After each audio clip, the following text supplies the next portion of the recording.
Many of our favorite engine builders and other custom car builders use ARP fasteners.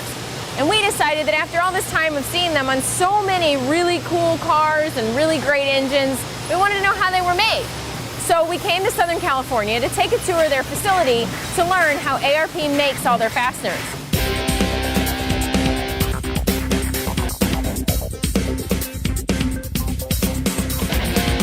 Chris Raschke has worked at ARP for years, so we knew he was the right guy to take us on a tour of the manufacturing facility.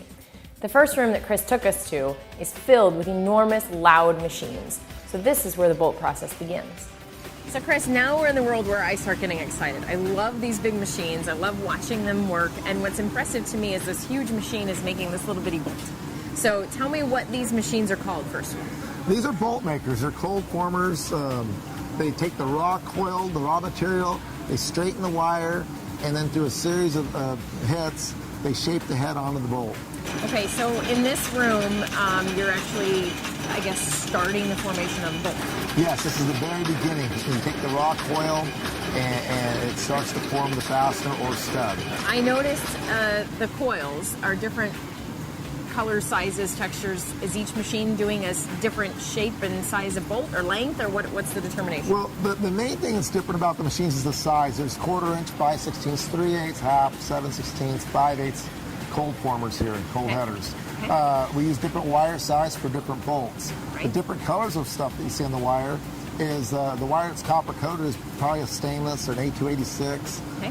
The copper's there to lubricate the dies of the machine so they don't stick. Stainless galls. Right. So if we're doing a chromoly like 8740, we just put lubricant or oil on the wire when it goes through the machine. Okay. But if it is a stainless material, then we got to put some copper coating on it. What are those steps? What's happening? There's a cutoff station, an upset, or a series of upsets, and then the final blow is where it fills out the head, stamps the part, depending on what the application is or what part we're making. Okay. It'll put the ARP stamp on at that station.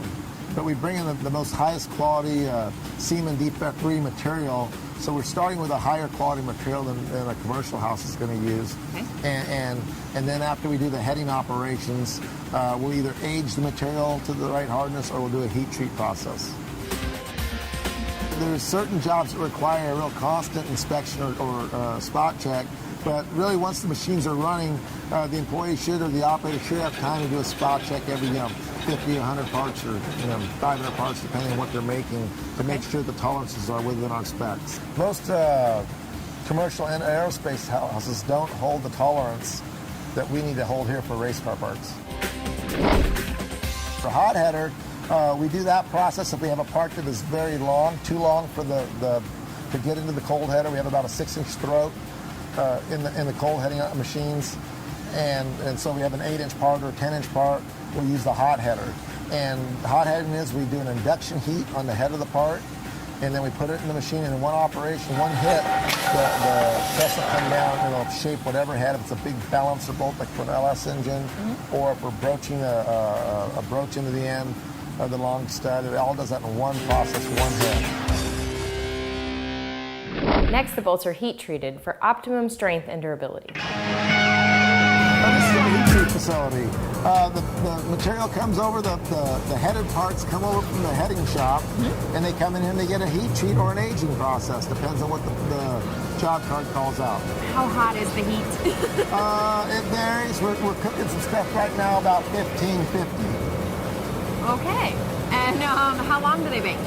That's also in the recipe for the heat treat. So sometimes it could be an hour and a half, and sometimes it calls for an 8-hour aging process. You never know.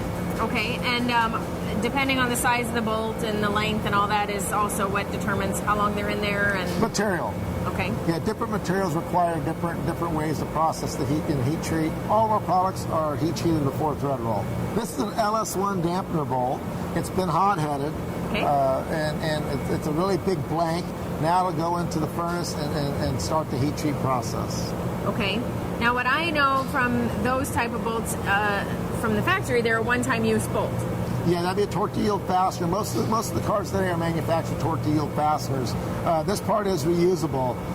We always say, as long as the threads are in good shape, the wrenching's in good shape, you haven't yielded the part, you haven't over torqued it or stressed it in some fashion that that could have hurt the part, it is reusable. How do you know if you've yielded the part? One method is if the part is kept its original free length. Bolts are like a spring. When they tension, you want them to be tensioned. The part will stretch, and when you release the tension, the bolt should come back to its original length.